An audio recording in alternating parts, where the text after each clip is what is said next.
This is the Emergency Medical Minute.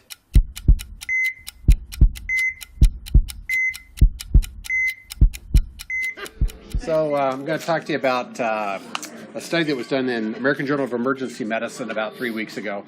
It looked at older patients, and it always pains me to say this when they consider older patients older than 60.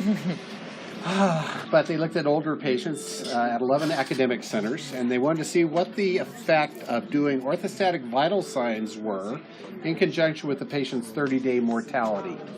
So they had about 7,000 patients they could look at that qualified, and then they got about half of those that they enrolled and about half of those that completed. So a little under 2,000 patients ultimately in this study.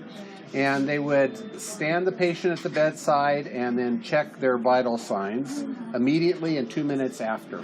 Their consideration for orthostatic changes were the patient was symptomatic, lightheaded, dizzy, dropped his systolic pressure 20 millimeters in 2 minutes or 10 millimeters initially.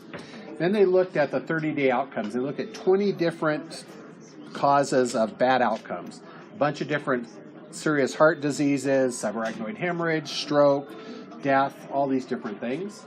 And they found that there was absolutely no statistical significance to people who were orthostatic or weren't orthostatic on these tests and what their 30-day outcomes were. There were two groups out of those 20 different illnesses ultimately that did show a small difference. Those were patients who were hemorrhaging, which would make sense, and strokes. But for a lot of the patients who couldn't qualify, there was some selection bias because they were either too well to need orthostatics or they were too sick to get orthostatics, or they couldn't stand like some stroke patients. So a little bit of questions to the validity of the study, but there are, I will tell you, a lot of studies out there that say orthostatic vital signs mean very little. And I do not use them.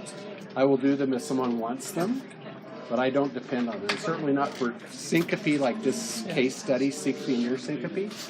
But I think in general, not really worth the paper they're written on. Emergency Medical Minute is and always will be about free medical education. Medicine's most prolific podcast is successful because of our supporters, donors, and of course, our listeners. Please like us on Facebook and follow us on Twitter. And if you support spreading free medical education, please donate at our website, emergencymedicalminute.com. As always, keep listening.